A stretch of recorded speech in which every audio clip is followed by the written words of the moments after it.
Welcome back, beautiful tri-state area. You're listening to A Moment of Zen right here on 710 WOR, the voice of New York, iHeartRadio. I'm your host, Zen Sams. Welcome back to another Hydration with Heart segment brought to you by Once Upon a Coconut. And today we're getting superhuman. That's right. Superhuman abilities are real and science is proving it. Can we unlock them is the question. Now, what if I told you that the human mind is capable of things we once thought were impossible? Imagine children who can read, play, and even navigate the world completely blindfolded. No tricks, no gimmicks, just pure untapped human potential. This isn't science fiction. It's happening now. And award-winning filmmaker, author, and consciousness researcher Caroline Cory is at the forefront of proving it. Through groundbreaking scientific studies, her work bridges the gap between mind over matter and real-world applications, demonstrating that we may all have superhuman abilities laying dormant within us. Today, we dive deep into the science, the skepticism, and the stunning reality of human potential with the one and only Caroline Cory. Welcome to the show, superstar. Hey, beautiful. Thanks for having me. So excited to chat with you. This is so fascinating to me, but I want to kick off by asking you the obvious. How did you first discover that superhuman abilities, things like ESP, extrasensory perception, energy healing, and even blindfolded vision were real? Well, it started out with me actually, very organically when I was 5 years old. I had an experience. I think a lot of children have similar experiences, but mine was very dramatic. I mean, I remember every moment of that experience, like what I was wearing, where I was, everything. And so what happened was all of a sudden I sensed presence, like an energy. And I started to feel that I was communicating, it's like, when you're 5 years old, you don't know what's going on, right? But what was clear was that I had the ability to perceive, to sense, to hear more than everybody else around me. So then, as I grew up, I would have similar experiences where somebody would come in the room and I would know, for example, what problem they had, what was going to happen the next day. And then I would get validation, like they would tell me exactly what I had seen. So, as a child, people would say, well, did you tell your parents? Did you, but I didn't say anything because it was so natural. And I thought everybody did that. I thought all children did that. So I thought like I wasn't special. I didn't think it was anything special. So I didn't do anything about it. I didn't say anything about it. But later, when I grew up, I was like, wait, what just happened? How is it that I knew that and I wasn't told that? How did I see that on the other side of the wall? Things like that.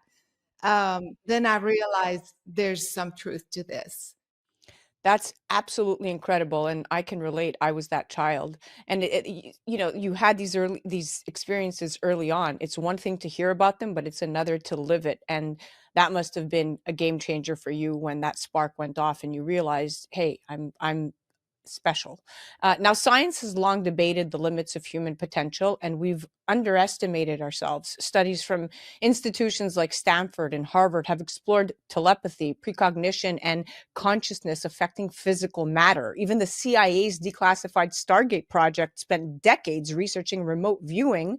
But beyond the scientific papers and government projects, people around the world are tapping into something extraordinary, especially children. Now, one of the most astonishing phenomena is blindfolded vision, where kids can seemingly read, play, and function with no physical sight. And some researchers believe they're using telepathic perception, connecting with the world in a way that just defies traditional understanding. And Caroline, you've detected and dedicated your life to studying these mysteries firsthand. Tell me what's on this card. Teacup. And now tell me what's on this card. Tiger. Isabella, what is the shape and color of this stone? Kind of like a circle, and it's not really, it's kind of like see-through. Here's yet another example of how consciousness can interact with the physical world beyond what science claims to be possible. these documented cases of children navigating the world blindfolded, how do they do it? And more importantly, why? And what does this tell us about the power of human consciousness? I wanted to really understand the mechanism. Like, how is it possible? Like, what is your brain doing that all of a sudden you can see blindfolded, or you can change the pH of water just with your mind, or do things that are supposed to be superhuman? So I studied psychology, but by the time I got to my master's, it was like, this is not about psychology. There's something so much bigger going on here. And it's about consciousness. I realized that you have to understand the mechanics, the science of consciousness. So how do you do that? After years and years and years of study and putting myself in very rigorous training, like every day, I would sit in meditation and try to understand, what is frequency? Where is frequency? How do I know it's real? How do I know? So I really put myself through a lot of work. And then I realized there's too much evidence. This is real. People are healing. People are doing things with their mind. So I started working with scientists. And this is where, mainstream science, we're going like, what? How is this possible? So one of the experiments that we've done is we've seen these kids doing the blindfold. Of course, I'm a skeptic in the beginning. Okay, I'm not going to just believe it. Let's prove it scientifically. So we would measure with a certain instrument the amount of light inside the mask. 0 light. So, and then you would give them information that they hadn't seen before. So of course they were reading, they were riding bikes, they're playing ping pong. So when you do these experiments scientifically, there is no doubt that your consciousness is the one that is bypassing your brain, or it's telling your brain, or it's tricking your brain maybe, to tell it that there is light. If even though everybody can see there is no light and the instrument is showing 0 light, how is it possible that your consciousness can change that, can basically bypass the functioning of your brain, and you are able to see completely blindfolded? So, for the skeptics out there, like I said, I was a skeptic, but when you do things scientifically, there is just no room for error. This is the way it is possible, and it's a huge, huge, huge, I Wow. think, discovery that we are so much more powerful than we think we are. Wow. You just blew my mind. Lighting up a room with your brain. I mean, they're not just guessing their way through a room, they're literally seeing without using their eyes. And that's mind blowing. And if kids can do it, I guess, does this mean that we all have this ability laying dormant within us, right? That's the other question. Now, this phenomena has been observed in children across different cultures, from what I read, from India to Russia to Europe, and programs dedicated to blindfold training claim that kids develop heightened awareness, to what you just alluded to, almost like a sixth sense. Some theorists suggest that they're accessing an expanded field of consciousness, like you just said. But what scientists might call the quantum field, that's interesting to me, where information is transmitted non-locally per se. And if children can bypass traditional sight, again, does this mean we're all capable of more than we realize, right? So what does blindfolded vision reveal about the true nature of our consciousness and reality? Your consciousness is everywhere. And so we think it's just this physical body and that's all you are. And this is so not true. So your consciousness is basically infinite. It's tapping into whatever information outside your physical brain and your physical apparatus.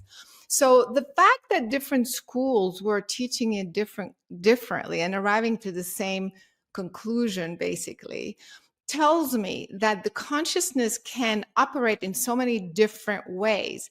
So some schools, for example, teach it by telling your brain that you're not wearing a mask, that you're actually, or your mask is filled with light, and by you doing that, you literally start to see light through the mask. Other schools tells you that teach you that since you are consciousness, your consciousness is everywhere. So you don't have to be seeing through your brain and through your eyes, but you can be outside basically your physical body and seeing what's around you, and not go through the normal channels, so to speak. That So makes so much sense. Now, for years, materialist science has told us that the brain is the sole generator of consciousness, but emerging research challenges this notion, as do you, and theories from quantum mechanics suggest that consciousness may exist beyond the physical body, interacting with reality in ways we don't fully understand or don't fully understand just yet. And coming back to blindfolded vision could be the proof we've been looking for, evidence that perception isn't limited to the five senses. And again, the bigger question is, could this mean that reality itself is more fluid than we believe? So my question to you, Caroline, is how do these abilities relate to healing? Can the mind truly affect the body at a cellular level? yes, you have to think of your consciousness as fundamental. Fundamental means it exists before anything else. It's the base from which everything emerges. So from consciousness emerges your physical brain, your physical body. So if you are looking at something to heal your body, you're just thinking locally. You're healing the body with the body. However, it's kind of like you're healing from the point of the problem. You're trying to resolve the problem from where it was created. But if you look at it from the perspective or the point of view of your consciousness, which is fundamental, which is everywhere. So it's almost like you're outside your physical body in a sense. And then you have a completely different perspective. You can, first of all, see the root cause of the problem much, much better. So let's say you have some liver issues. So maybe it's not really your liver. Maybe it's your digestion. Maybe it's your hormones. Maybe it's something else. Does that make sense? When you are outside the problem, you can have this bird's eye view and undo the problem using frequency, basically using your consciousness, which is the natural way technically that we're supposed to heal, to self-repair. Yes, that's wild. We already know stress can cause illness, so why wouldn't the opposite be true, right? If our minds can harm our bodies, it makes sense that they can heal them too. And now I'm going to go up to my next point. Studies on placebo effects have already proven that belief alone can heal the body. People recovering from illness simply because they think they're taking real medicine, right? But what if the mind could do even more, which is what we're talking about today? Your work has explored how consciousness interacts with biology. The same principles that allow blindfolded children to quote unquote see can also allow us to heal from within. So if these abilities are real, why aren't we taught about them, Caroline? Why isn't this mainstream knowledge? Yeah, you would think so, right? I think anything I'm noticing in our civilization, anything that empowers the individual is really shoved to the side, and we're being taught these things to heal or to look for answers outside ourselves. And that is totally wrong. I think the human body, the human species, basically on a DNA level, has the ability to self-repair. We did one experiment with water. I don't know if you see that in my movie Superhuman. And basically, we were looking at water, trying to change the pH in water. We know that alkaline environment is a healthy environment for the body. So just by focusing on the water, we were able to change the pH up or down as needed. And of course, we did that under scientific protocols. So we did that over and over and over, proving that it's our consciousness, our intention, just by looking at the water, we were able to change it. Well, we're made of 70% water. This means that It, just by it, looking at our body, we can change our chemistry. That's huge. wow. Wow. And for centuries, right, cultures around the world have spoken about human potential, yogis in India, shamans in South America, and mystics throughout history. But modern society, to your point, often dismisses these abilities as myth.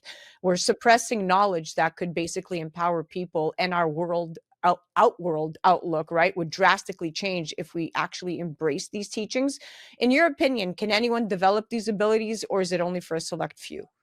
Everybody has this ability. And I think that's the idea for me to have had this experience as a child, to remember it, to kind of find a way to prove it so that I can teach it and help others, is basically the idea that we're not a select few. Everyone has that capability. It's innate within our DNA. The DNA knows how to self-repair. And we did another experiment real quick, where we were focusing on the DNA, trying to change its electrical conductivity, means the electricity going through it. And within seconds, and I'm telling you, it was insane. We did this experiment multiple times. Just as you're focusing on it, the DNA changes when the electricity starts to go crazy. It increases about 400% just by looking at it. What happens is that the DNA turns from a double helix into a torus-like. When it does that, it starts to self-repair spontaneously. This study was done in UC Irvine, I believe, yes. And it was done again in our labs.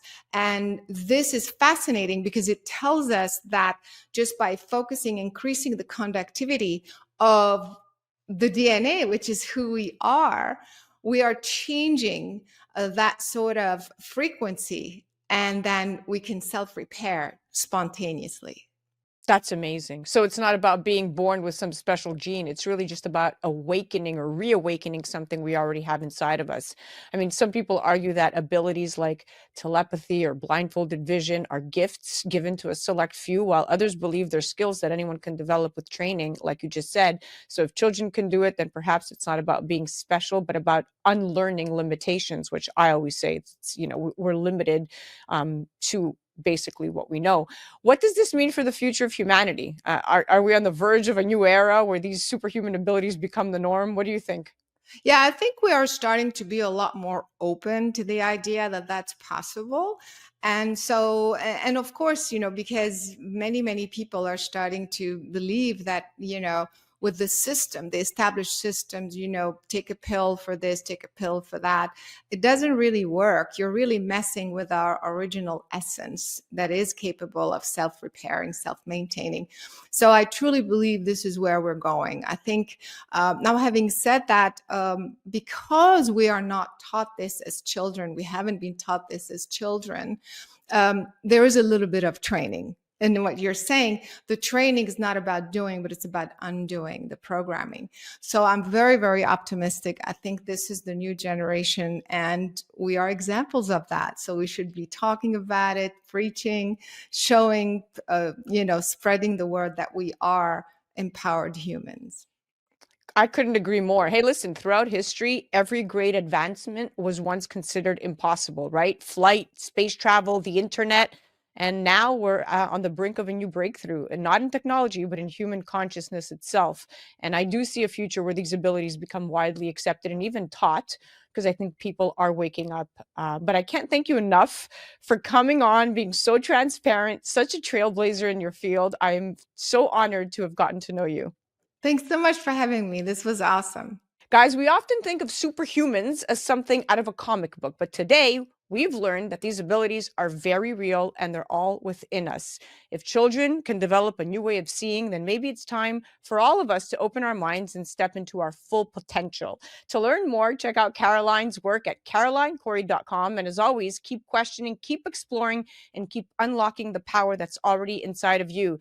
To check her out on Instagram, go to Caroline Cory Official, and then you can check out all of her incredible films at omniummedia.com.